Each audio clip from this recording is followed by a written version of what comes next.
Okay, so for this week, we are going to talk about relations. For the relations, we are going to discuss or give formally what's the definition of relation.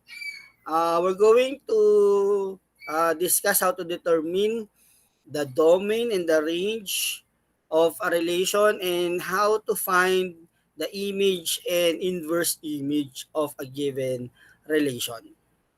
After we discuss extensively the properties of the relation, then we're going to discuss as well what we call an equivalence relation. We're going to define what we mean an equivalence relations, and then we'll give some examples of relations that are not equivalence relations and some examples of relations that are equivalence relations, as well as how to prove whether a given relation is equivalence or an equivalence relation.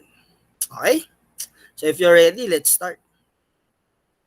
So we start with the definition of a relation. So a relation R, so our notation for relation is R, from A to B is a subset of the Cartesian product A times B.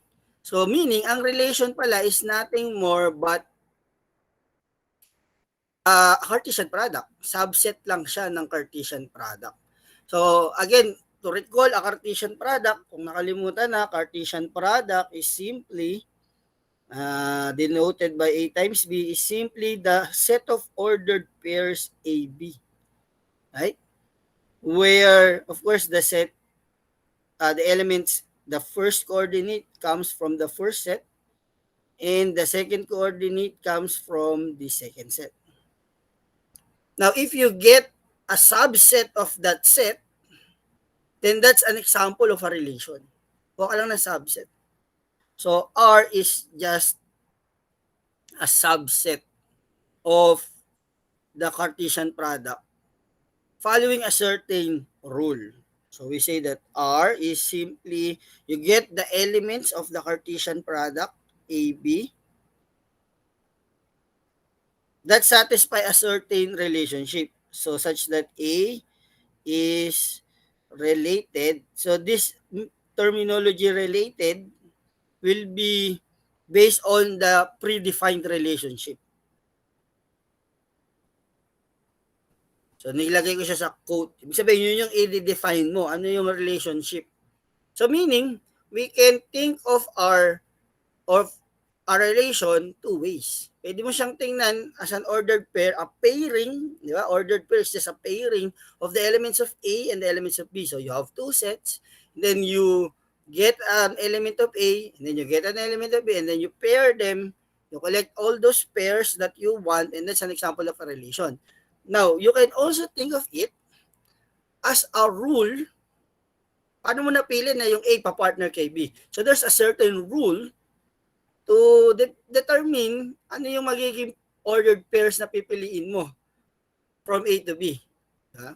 So pipili ka ng mga A, ipa-partner mo sa mga B, then what's that rule of assignment? Yan. So that rule is what we call the relation.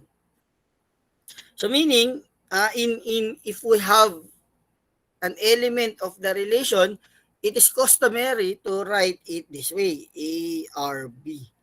So, ang basa dyan, A is related or are related to B.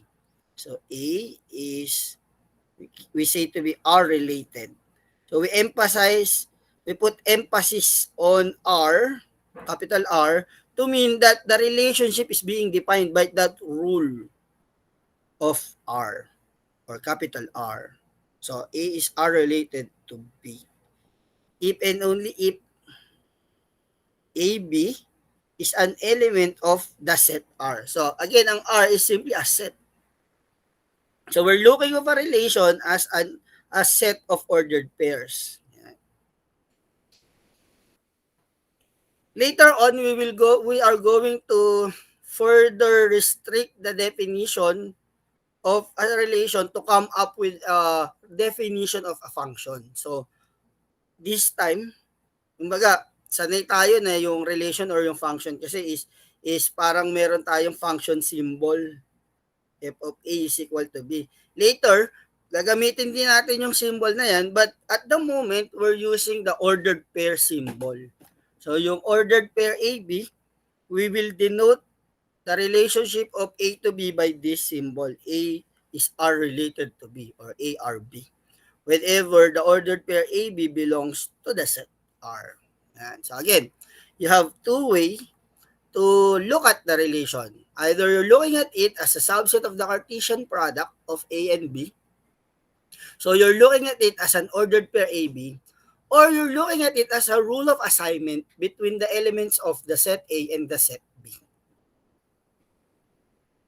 These, by the way, are the same concept of relations that you have in lower mathematics or in algebra. Like when you say that we have a one-to-one and on-to, or a one-to-many, or a many-to-one, or a many-to-many relations. So all in all, yun din yung ibig sabihin nun. We have four kinds of relations. We have a one-to-one relations, a one-to-many, a many-to-one, and a many-to-many kinds of relations. So in general, we just want to formalize those concepts. Yan.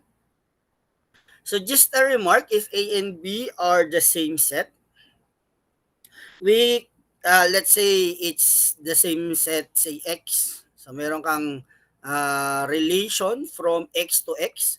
So instead of saying it's a relation from X to X, we just say that it's a relation in X, just to simplify terminology. Now let's have some example. Let H define the relation.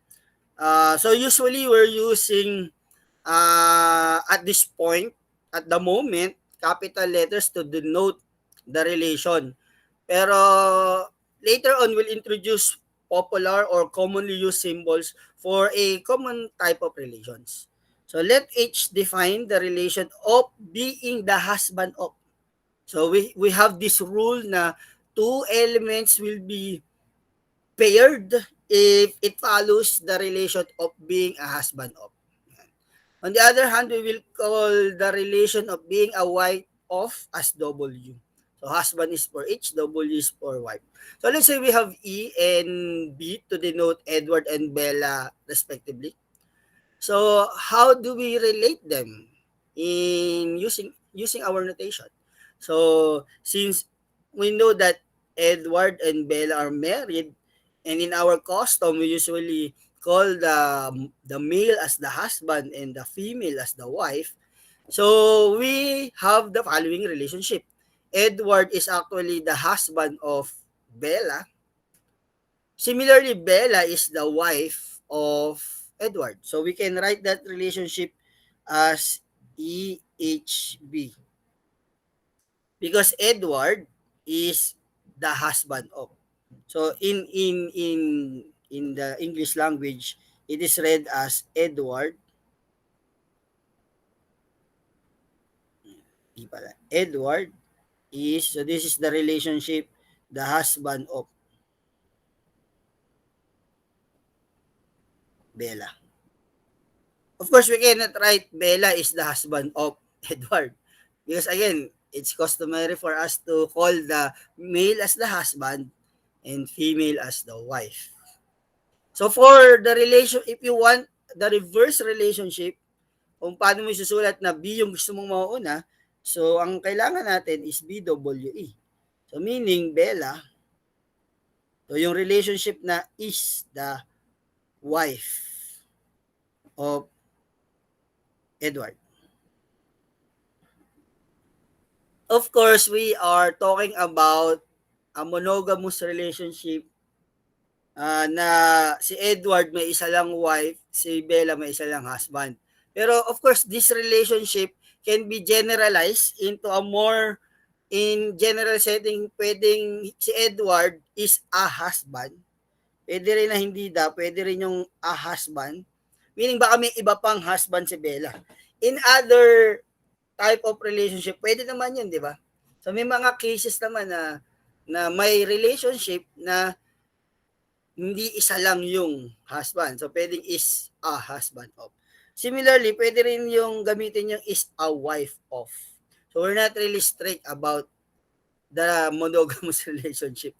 We just want to use this as a simple example of what we mean by a relation. Okay. Let's give now a mathematical example. The ordering relation using this symbol, that's actually called the less than symbol in R. Ayan. So, how do we define again the less than relation in R? You will talk of this more extensively in real analysis, but for now, we will just accept the definition, a simple definition to say that of being less than is defined as follow. If you have two real number A and B, so you say that A is less than B, so this is red, A is less than B. By subtracting their values. If you subtract B by A and you get a positive number, then A is less than B. Ibig sabihin, mas maliit si A kay B pag yung B minus A ay positive. So that's a very simple definition of the inequality symbol less than. Now, it's not correct to define, yung iba kasi ginagawa nilang definition, A is less than B if and only if B minus A is greater than 0. Or technically speaking, B minus A is positive and B minus A is greater than 0 means the same things. Pero I cannot define the less than inequality symbol using the another inequality symbol simply because it is not yet defined. Kumbaga, magkakaroon ka na naman ng circular. O so, paano masasabihin na ang B minus A ay greater than 0? Pag ang A ay less than B. So, paulit, magpapabalik-balik yung definition pag ganon. So, medyo ingat kayo pag nagde-define kayo. Medyo common mistake ng students ang circular definition. You need to be very critical about that. Pag nagde-define ka, hindi mo pwedeng i-define ng isang bagay na kakailanganin mo i-define muna yung pang-define sa kanya or umiikot yung definition. Madalas, pag nag-argue ang student, ganun yung nangyayaring mga common small mistake which is easy to break away off naman. So, yun nga, as I was saying a while ago, you cannot define A less than B using the definition B minus A is greater than 0. Because at the moment, syempre, di mo naman na-define na greater than 0. So, tatanungin ka niya ulit. So, ano yung B? Ano yung B minus A greater than 0? Pag ang A less than B. So, ano yung A less than B? Pag ang B minus A ay greater than 0. Okay, so this is a more appropriate definition. Kukunin mo yung difference ng B minus A. Pag ang sagot positive, then mas malaki yung B kaysa kay A. O ibig sabihin, mas maliit yung A kaysa kay B. In symbol, that means A is less than B.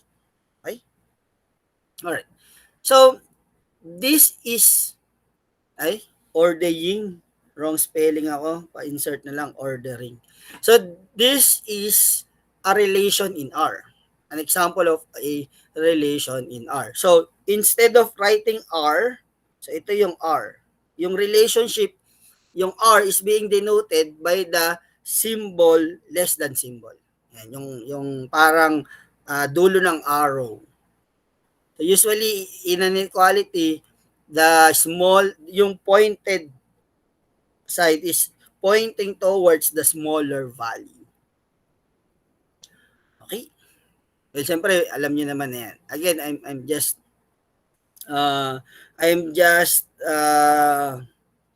defining here the relation less than. So, ibig sabihin pala, again, di ba, may dalawa tayong point of view ng pagtingin ng relation. Ibig sabihin pala, yung less than is the set containing all ordered pair AB. Saan manggagaling to? Siyempre, sa Cartesian plane, sa ordered pair R squared. So, the relation less than is simply the set of ordered pair AB such that, siyempre, it should satisfy the relationship such that B minus A is positive. For instance, if you have the numbers, the ordered pair 2, 5, since 5 minus 2 is positive, 5 minus 2 is 3, that's positive, then 2, 5 is an element of this relation or the relation. Medyo weird lang tingnan yung inequality symbol na walang kasamang numbers left and right, di ba? Medyo weird lang tingnan. Pero meron na kasi tayong dalawang way kung paano tinitingnan yung rule na to, yung relation na to. Either as an ordered pair or as a rule assigning A and B to be paired. So, likewise, we can easily see ang 5-2 ay hindi element ng less than relation. Bakit? Kasi yung 2 minus 5, negative 3 is negative. Okay? Yan. Let's introduce another relation. So this might be a new symbol for you. So let me define it properly. You will talk of this symbol extensively or rather more extensively in your number theory class. Kung mapapansin nyo, yung mga example kong ginagamit dito, lagi kong nababanggit kung saang class nyo siya gagamitin or saang subject nyo siya gagamitin in the future. Kasi nga, as we've discussed or as I've said, nung orientation, kung naalala nyo pa, this is a bridge. Yung set theory will be your bridge from lower math to higher math. Kaya kung mapapansin nyo, laging yung mga diniscuss kong example, baka yung iba hindi nyo pa na-encounter. Baka ma-encounter nyo pa lang siya. Okay? So this symbol, a vertical bar, is a symbol for a divisor of, being a divisor of. So sometimes, it's read as divides. So let the vertical bar symbol be the relation of being a divisor of defined as follow. So pag meron kang integer a and b, here we want a to be non-zero kasi nga a divisor of di ba wala naman tayong zero divisor. So this symbol is the relation of being a divisor of, so this is usually read as a divides b. Or pwede rin a is a divisor of b. So ganyan yung basa sa kanya. So, A is a divisor of B or A divides B. Kayang hatiin ni A si B. So, kailan kayang hatiin ni A si B? Pag si A, or rather, pag si B, pwede mong isulat as product of A times C for some other or another integer C.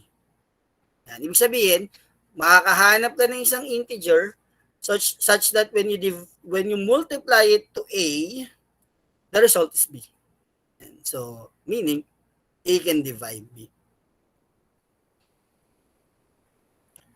Of course, it's equivalently saying that B is a multiple of A. So, pwede mo rin sabihin na ganun. A divides B if B is a multiple of A. Kaya lang, syempre, pag ganun, ano ibig sabihin ng multiple?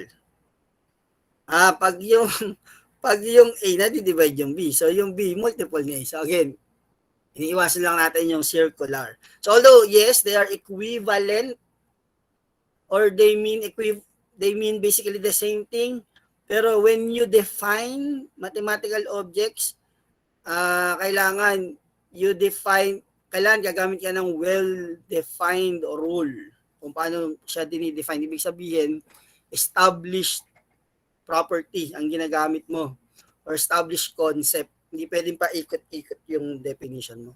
So this is a better definition. If you can find another number that when you multiply with A, you get B, then meaning A divides B. Which is also the same definition for multiple. So what do we mean by a multiple? When B can be produced by multiplying A with an integer, C. Okay?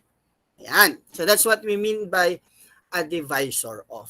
Para hindi na foreign sa inyo yung concept. Again, mas pag-aaralan nyo pa yan, yung concept ng divisibility, pagdating ninyo sa number theory.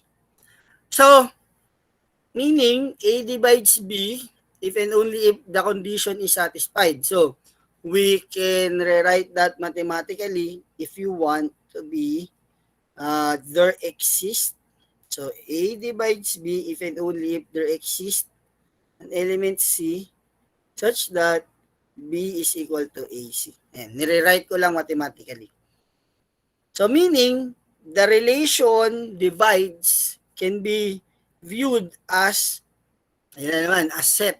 Medyo weird lang tingnan yung symbol na to without the A and B sa left and right. Pero as a set, again, relations are set, this can be written as the ordered pair AB.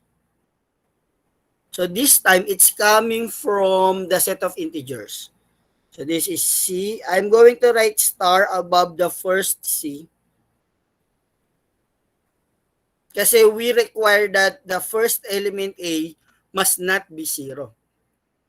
So, wala pa pala yung abstract algebra. In abstract algebra, this symbol means, pag naglalagay tayo ng star, ang ibig sabihin nun, you are taking away the 0 element.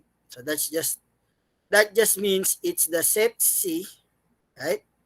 Except, so paano natin nilalagay except the 0 element. Okay? C, or the set of integers minus, this is the set minus, except the 0 element. Yan. Again, simply because we do not have a 0 divisor. Hindi tayo pwede mag-divide by A. Okay. So such that, yung condition, A divides B. So, again, yung condition na A divides B can be written mathematically as there exists this one. And there exists a C such that you can write B to be A times C. Alright? So, yun yung definition ng divisibility. So, that's called the divisibility relation. Now, I already mentioned a while ago about the husband and a wife, what we call the inverse relation.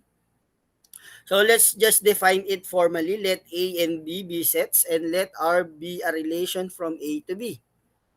Then the inverse relation, which we will denote by this symbol R to the negative 1. So the inverse relation of R is the relation from B to A such that, so ang gusto natin ay inverse yung maging relation, di ba? So this relation is from B to A. So meron kang element from B, i-inverse related mo siya kay A. So that is true if and only if si A ang ka-relate ni B. Okay? So that's an inverse relation. So ang B ay inverse or R inverse related to A if A is R related to B. Okay? So this is called R inverse related. This is R related. So pag binasa mo yan, B is R inverse related to A. On the other hand, if and only if A is R related to B. In our set notation, then the inverse relation R to the negative 1 or R inverse is the set of ordered pair. This one, the ordered pair must have B as the first coordinate. To be the element of the Cartesian product, this time B times A. Such that the element AB is in R. Meaning, yung AB ay na kay R, pag yung si BA na kay R inverse. Or si BA na kay R inverse, pag si AB yung na kay R. And so basically, you're just reversing the relationship. Diba? So R gives a partner B for A. So ang R inverse, ang ipapartner kay B ay si A. Ayun lang ibig sabihin na. So yung pabalik, that's the R inverse. So as I have said a while ago, the relation H of being a husband of and W of being a wife of are actually inverses of each other. So kasi 'di ba, A is a husband, well in our example I use E. E is a husband of B if and only if si B is the wife of E. So meaning, this would imply na yung inverse ni H is actually the W. And yung inverse ni W is actually the H. So yung dalawang relationship na yun, H and W, are the inverse of each other.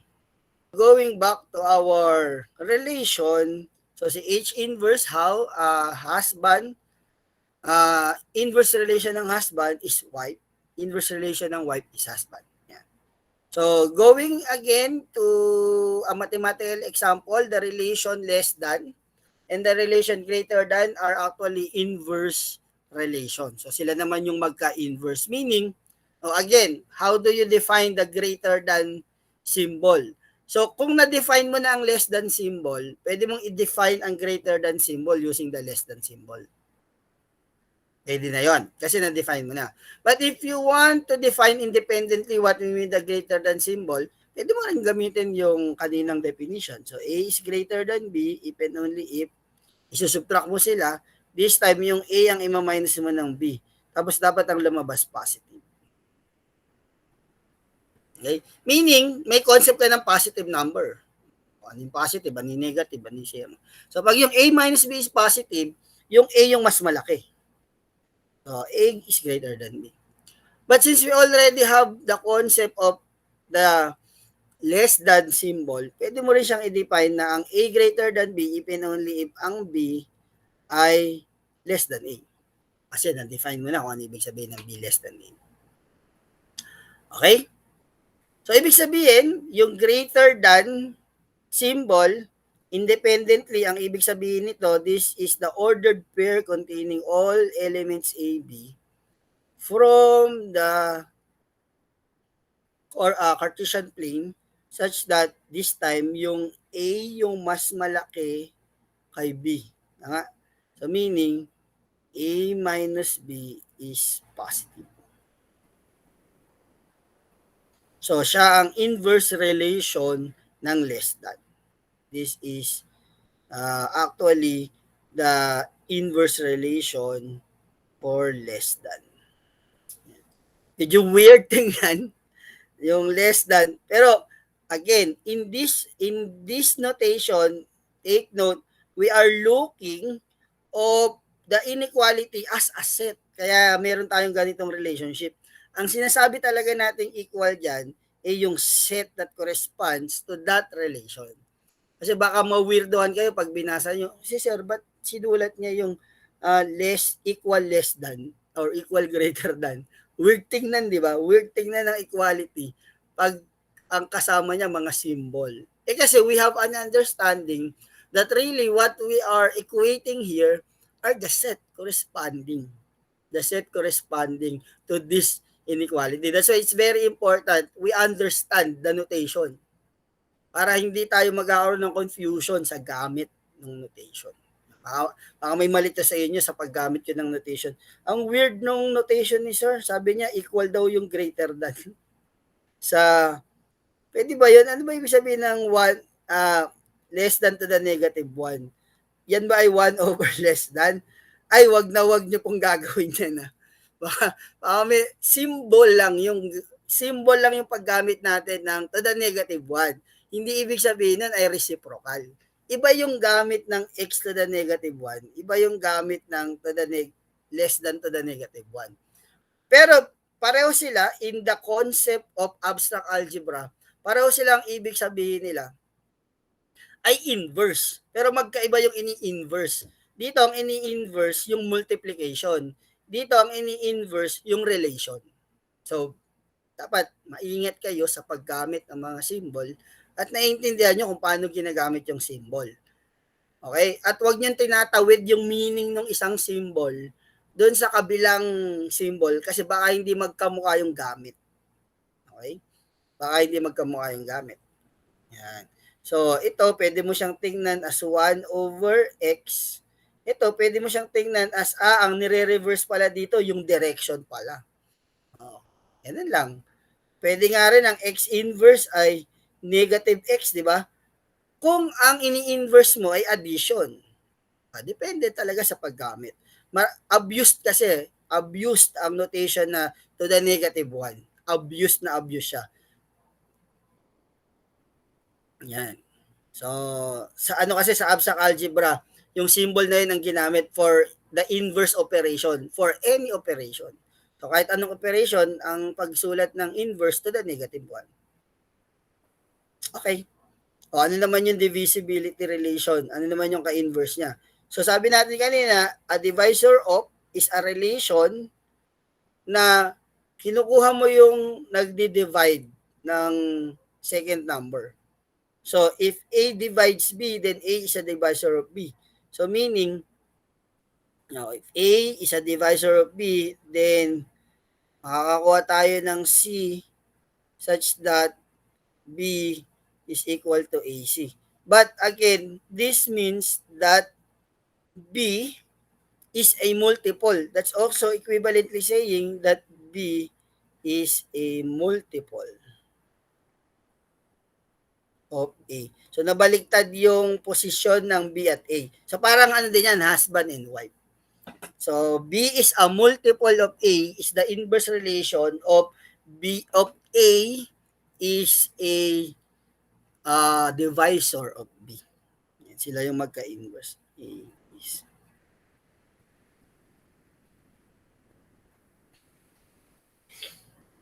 So yun yung operation na magpapabaligtad doon sa way ng pag-present mo ng so wala tayong symbol para sa a multiple of eh.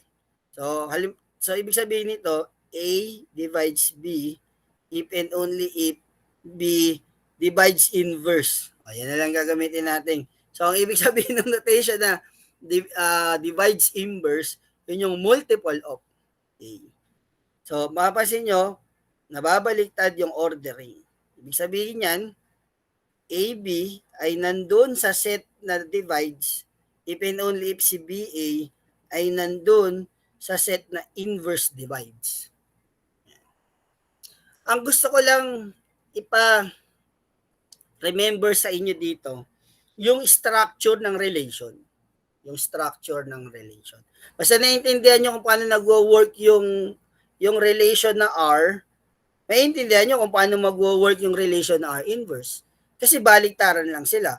Pag si AB na kay R, si BA yung na kay R inverse. Yung R, nagbabago-bago lang ng symbol depending because of the convenience of whichever operation you are using or whichever kind of relation you are discussing or you are working on with. Yan. Kaya lahat yan, kung nalilito ka sa symbol, think of them as simply are. Yung less than equal, yun yung relation, yun yung rule. Yung divide symbol, yun yung rule. Yan. Marami pang mga ibang symbol in mathematics na kayo na-encounter. Yung equality actually is a form of relation. Yung modulo, kung di nyo pa na-encounter, you will encounter that in number theory. It's a form of relation. Yung similarity, di ba?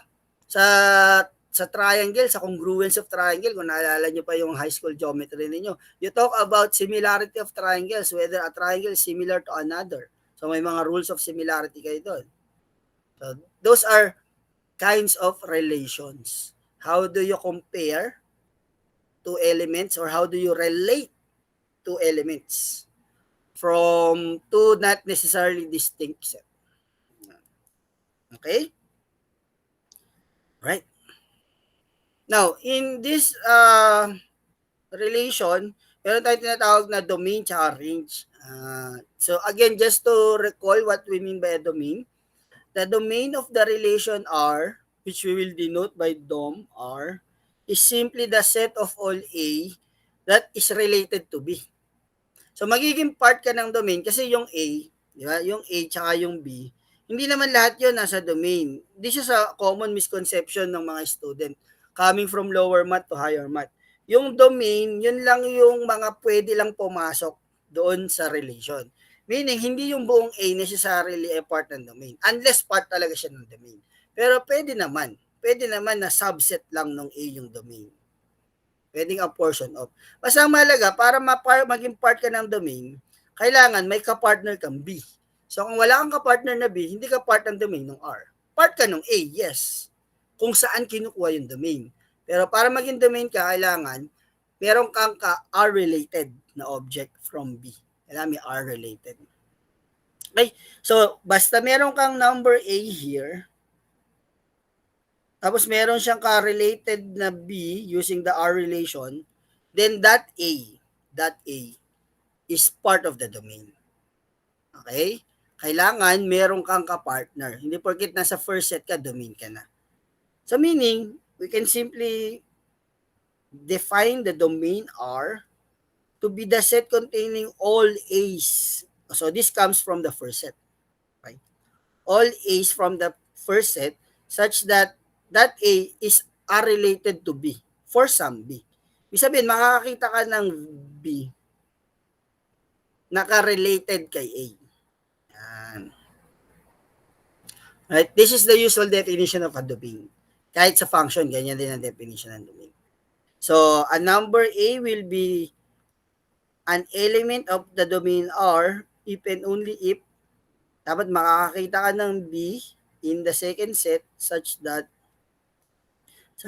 B and A are related. So A is R related to B. Yan.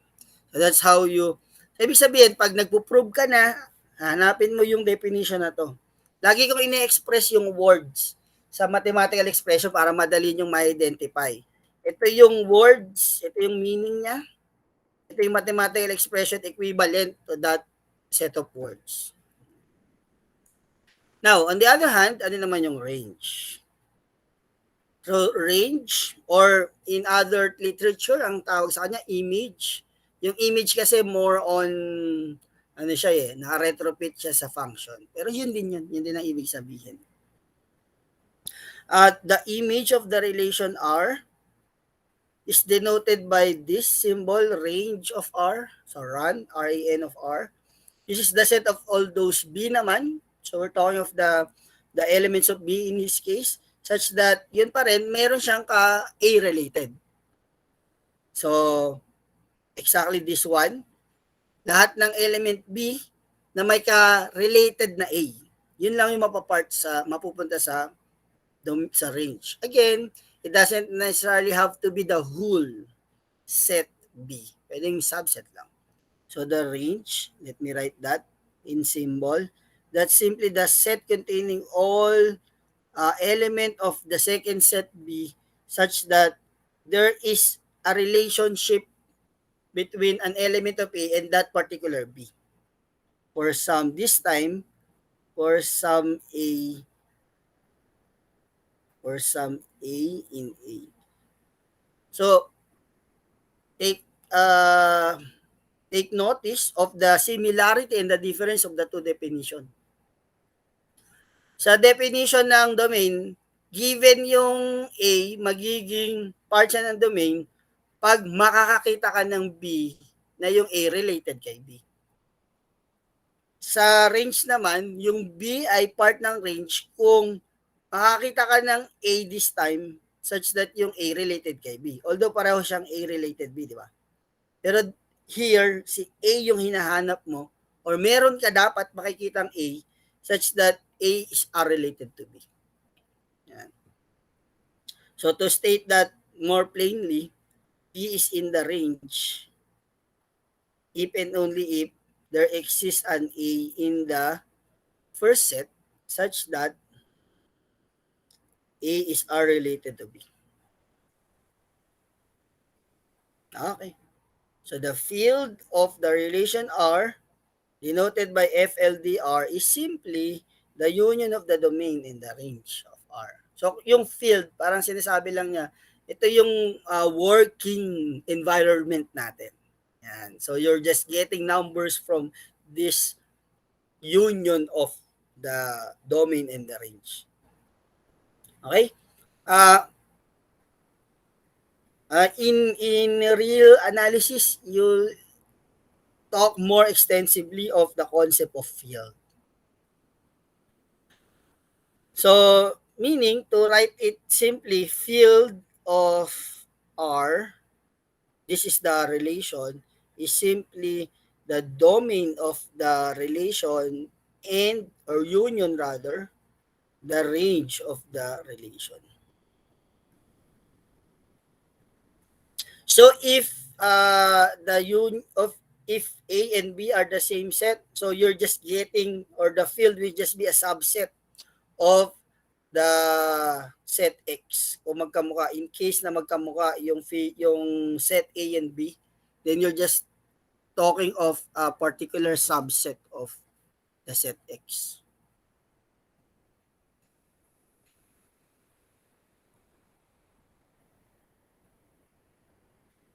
So we say that the relation R is actually defined in a set A if A is both the domain and the range of X. A pala yung ginamit yung terminology. Pero yun nga, ibig ko lang sabihin, pag isa lang yung set na pinag-uusapan natin from X to X lang, then we say that the relation is defined in that set if both the domain, uh, if A is both the domain and the range of A. Okay. So, a few remarks from our observation. Let's say we have a relation R, then the domain of R is the range of R inverse. This is very easy to illustrate and of course very easy to show.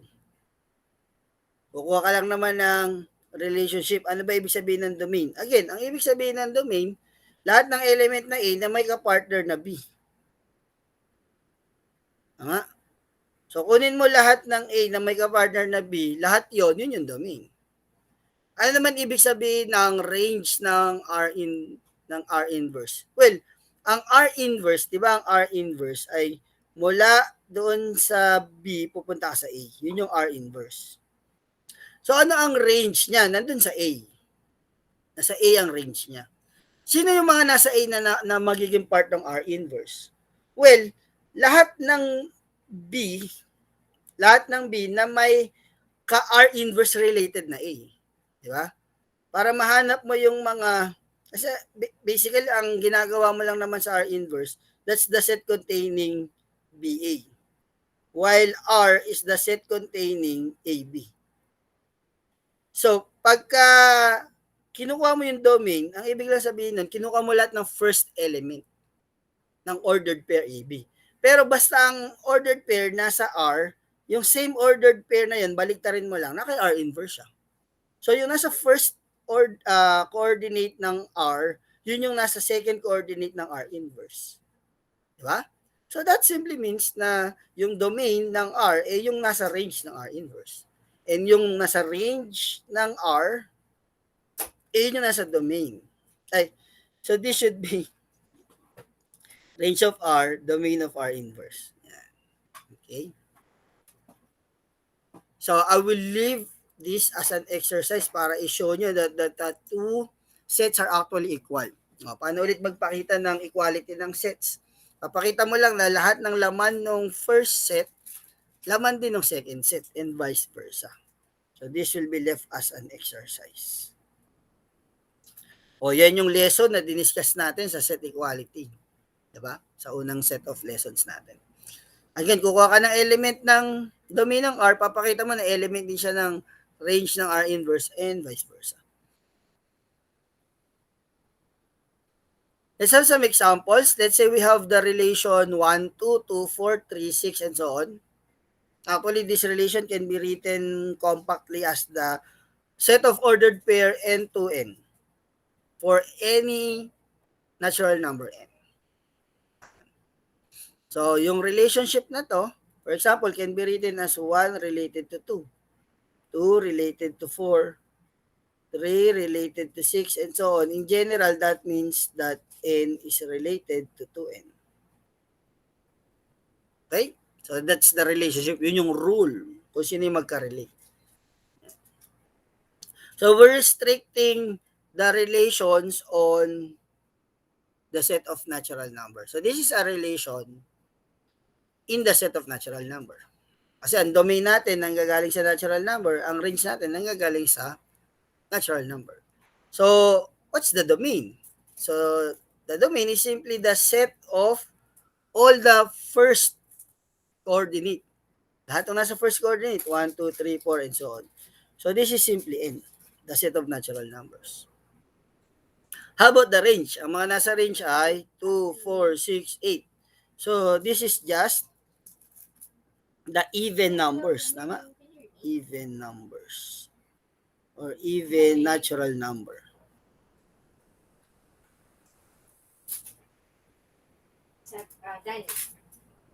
Of course, the field is simply the union. So that's N union to N. By the way, I'm using this notation to mean, so pag mayroon ako nilagay na K times N, ibig sabihin lang nun, it's the set of all product Kn for all natural number N. Yan. It's a number theory symbol. Okay? So, K times N means yung lahat ng natural number, iti-times mo na ng K. So, meaning, these are multiples of K. Okay? Multiples lang siya ni K. So, in this case, the set of even numbers is 2n. So, any number, any natural numbers, multiply mo lang ng 2. Okay. Let's have another definition. Let R be a relation from A to B, and let C be a subset of A. So this time, we want to get the image of C. What is the image of a set under relation? So the image of set C under relation R, which we will denote conveniently as R of C. Yan. So palapit na tayo ng palapit dun sa gamit natin ng f of x, kung nakikita nyo. We're actually developing the concept papunta dyan. So when we talk of R of C, we mean the image of the entire set C. So this is the set of all y in the range R that is R related to some of the elements in C. Yan. So ibig lang sabihin nito, in mathematical symbol, yung R of C can be written as lahat ng element na nasa B, so all element in B, such that pag tinignan mo yung mga range ni B, si Y, hangahanapan mo ng ka-related sa R. So lahat ng may ka-related sa mga element ni C, mapupunta siya sa image. So, all Y element of B such that CRY for some C in the set. Yung set na yan. Okay, to illustrate, para madaling maintindihan, meron kang A related to B.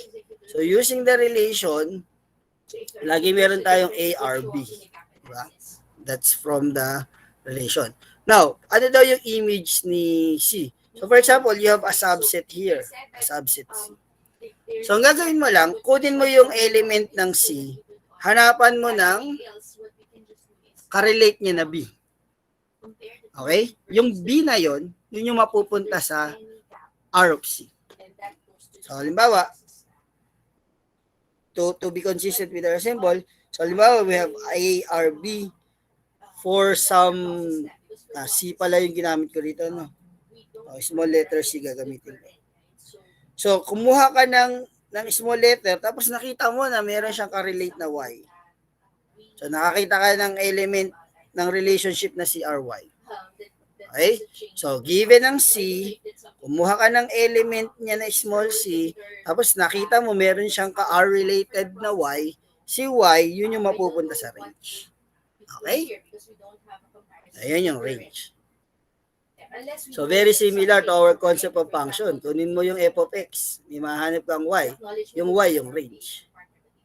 Yan. Okay. So, ganun din ibig sabihin nun. Ganun din ibig sabihin nun. Okay? So, ulitin ko lang, kuha ka ng element dun sa set. Tingnan mo kung meron siyang ka-R related na y, yung y na yun, yun yung nasa range. Now, I want to put an emphasis, tingnan mo kung may, sabi ko, tingnan mo kung may ka-R-related siya. Kasi syempre, there are some cases na may mga elements si C na wala namang ka-R-related na Y. E di wala kang magiging element ng range induced by that element C. So, hanap ka ulit ng ibang C. So, once na-exhaust mo na lahat ng element ng C, nakita mo na lahat ng kapartner niya na Y, Yun yung hinahanap mo na range. Okay? So meaning, Y will be part of the range of C or the image of C if and only if you can find an element C in our point in our set of interest such that si C ay are related to Y. So si Y yung gusto mong malaman kung nasa range siya or nasa image siya ni C. Paano malalaman? Humanap ka ng C na ka-related kay Y. Pag nakakita ka ng ganong C, edi si Y nasa range. Pag wala kang makitang ganong C, edi si Y wala sa range. Question. Similarly, ang kabaliktaran naman nun, inverse image. So this time naman, ang kukunin naman natin ay inverse image ng set na nandun sa B. So, ulitin natin, meron kang relation from A to B. Tapos meron ka ditong subset na D. So, paano malalaman yung inverse image? Pag sinabi mong inverse image yon ng inverse. So, nandun sa kabaliktaran. So, nandun sa A ang hinahanap mo. Okay? So, by definition, the inverse image of D is the set of all X in the domain. So, dito siya makikita sa A. Such that, yung mga points na yon ay R inverse or mga object na yon are inverse related to the elements of D. So, hinahanap mo lahat ng point na nandito sa A na pag kinuha mo yung correlation niya, nasa D yung mga correlation nun. Okay? Yung mga correlation niya nasa D. So, lahat ng element ni A na correlation ng mga elements na nasa D. Yun. Okay. Alright.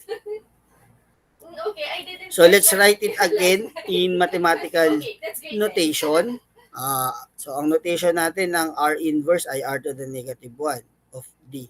So, that's called the inverse image. So, the inverse image of D is simply all element X in A.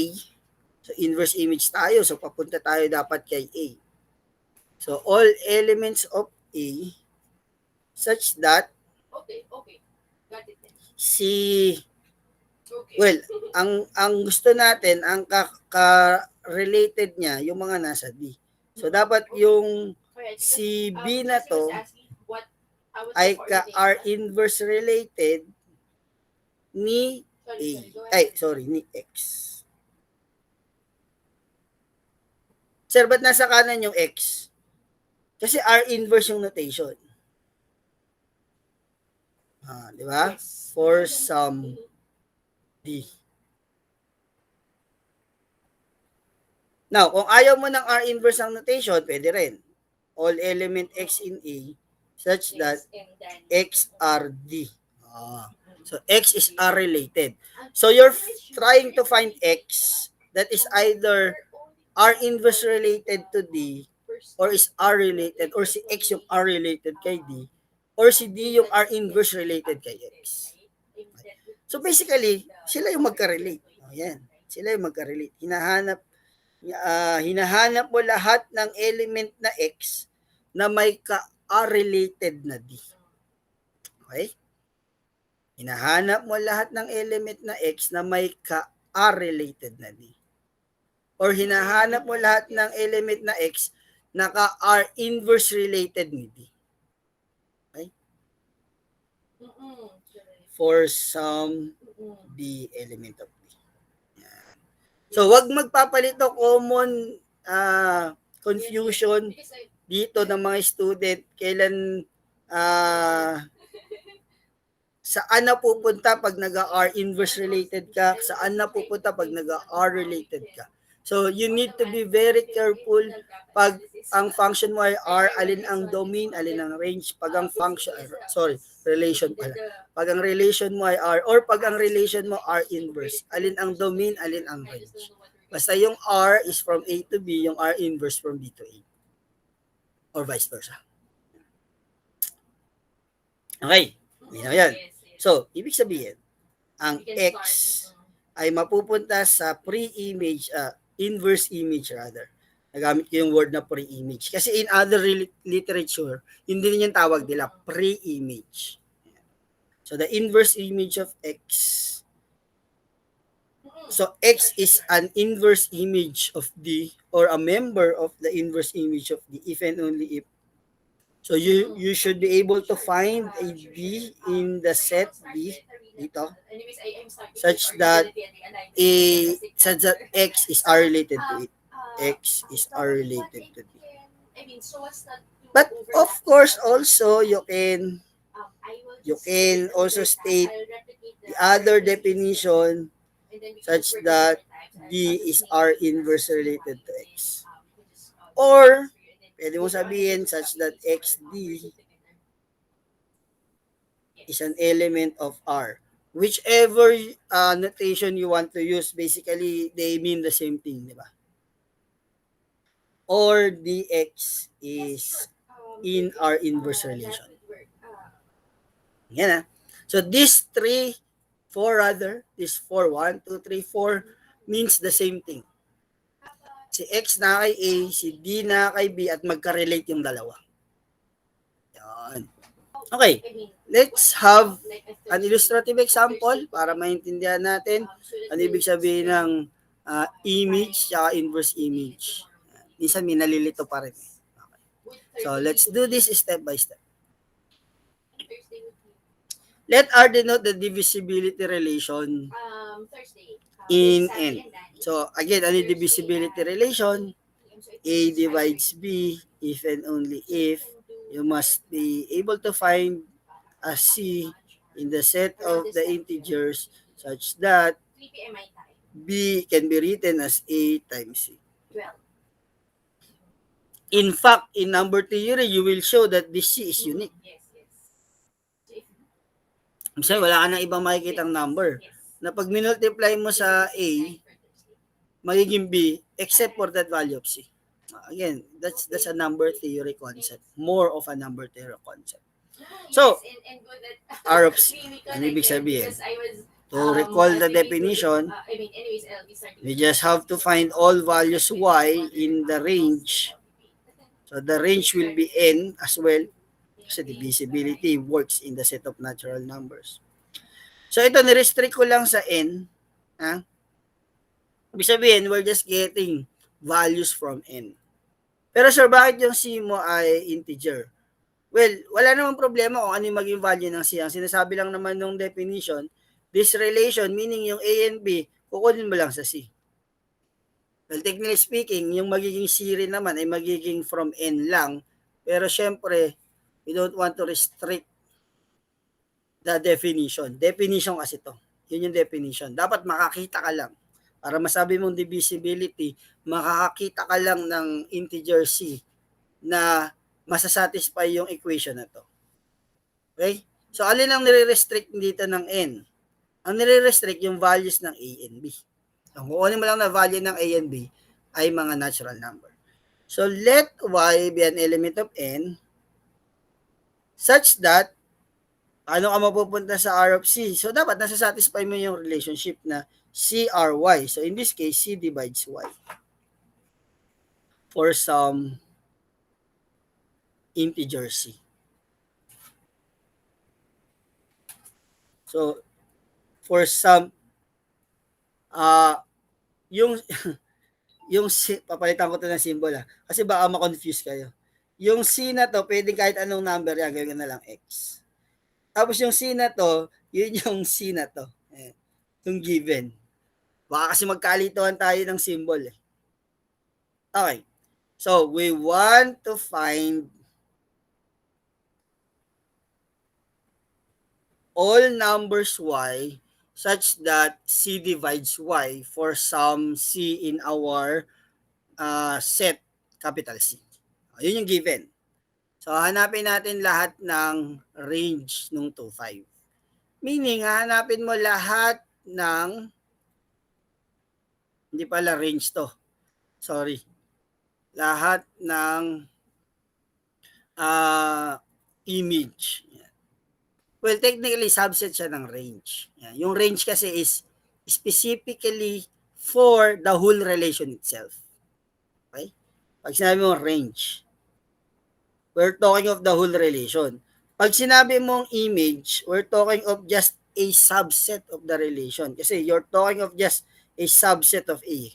Of course, pag yung C ay yung complete A, then you're talking of the range as well. So, subset lang siya.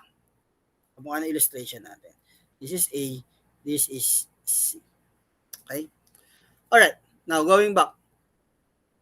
So you're just trying to find ano yung mga image pag ginamit mo yung 2 tsaka yung 5 doon sa relationship C divides Y. Or in short, let me write that we want to get all Y such that either 2 divides Y or 5 divides Y. Yun lang naman yung element ng C eh. So isa-isa mo lang element ng C. For some kaya or. Okay? For some. Ibig sabihin, kahit alin doon sa mga elements na naka-IC. So, pwedeng yung elements na tinutukoy mo ay 2, pwedeng yung elements na tinutukoy mo ay 5. Kaya or. Okay? So, basically, what you're really just trying to determine is the set N such that 2 divides Y, so that's a set, or the same notation,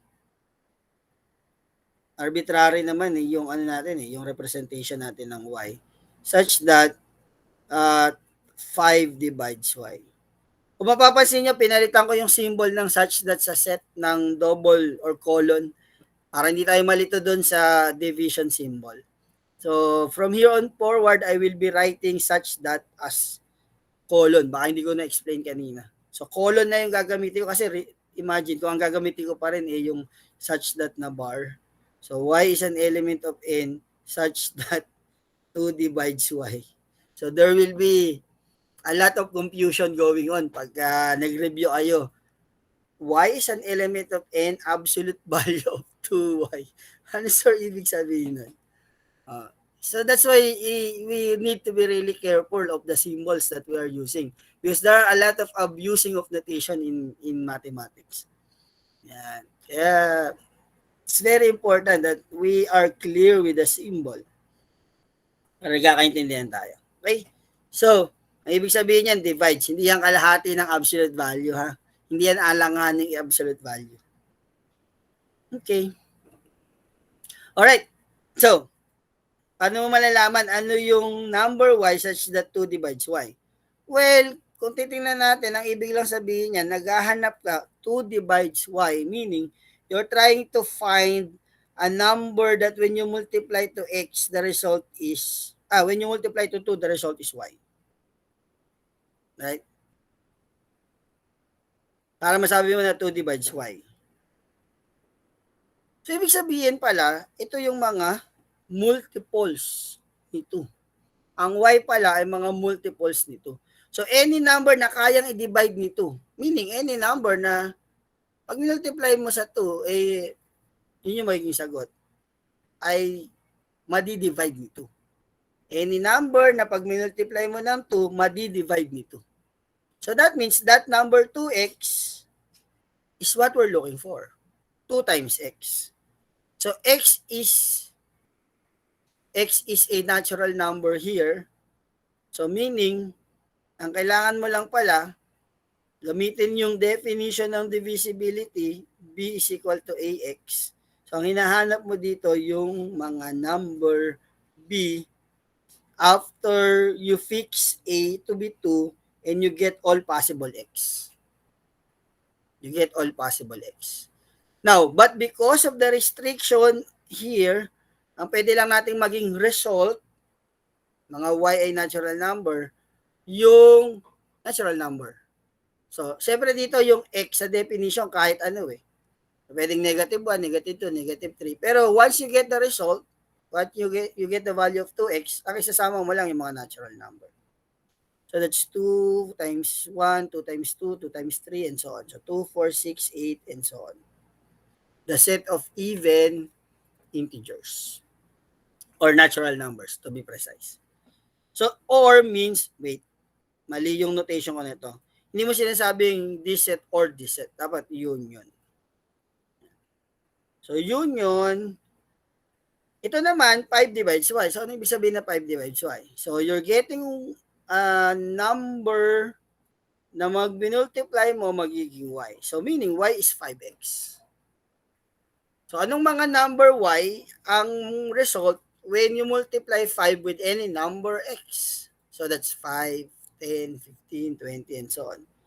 5, 10, 15, and so on. So, we are excluding 0, -5, -10 because ang requirement dapat yung y natin natural number. Okay? So, just combine these two sets, then that gives you the image of C. 2, 4, 5, 6, 8, 10, and so on. Okay. Now, how about the inverse image?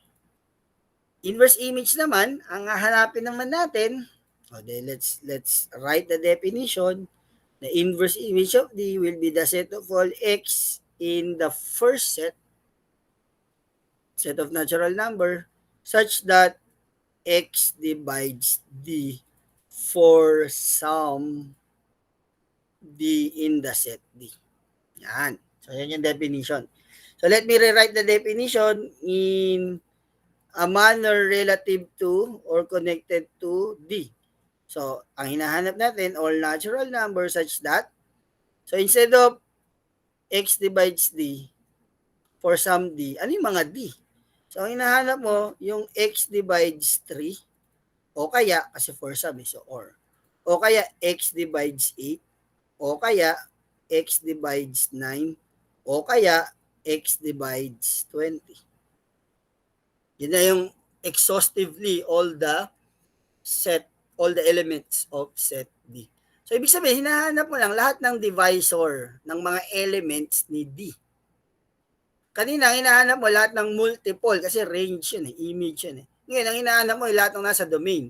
So, divisor. Yung nasa left, yun yung domain. Yung nasa right, yun yung range. So, ito yung divisor, ito yung multiple. Divisor, multiple. Okay? Alright. Now, ano ibig sabihin yan in set? Ibig sabihin yan, ang hinahanap mo, lahat ng natural number x such that x divides 3, union, x divides 8, union, x divides 9, union, x divides 20. So, ano ba yung mga natural number na nagdi-divide ng 3? 1, 3. Tama? Ano yung mga number na nagdi-divide ng 8? Mga factors ni 8. 1, 2, 4, tsaka 8. How about 9? Ano nangyari? Teka lang Mamaya natin pagsamasamahin. 1, 2, 4, 8. How about 9? Ano mga nagdi-divide kay 9? 1, 3, 9. How about 20? Ano mga nagdi-divide kay 20? 1, 2, 4, 5, 10, 20. So, pag samasamahin mo lang lahat yan, then that will be the pre-image of D. So, 1, 2, 3, 4, 5, 10, 8 pa. 8, 10, 20.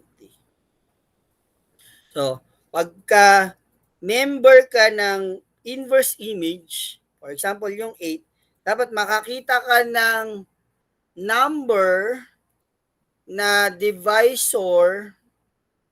So, dapat ito ay divisor ng kahit isa sa mga elements ni D. Kahit isa man lang doon. Which is true, 8 is a divisor of 8. So, 1 is a divisor of 3. Well, actually, 1 is a divisor of any of this number. Ang sabi lang naman for some, kailangan may at least 1 man lang. 2 is a divisor of 8. Actually, 2 is also a divisor of 20.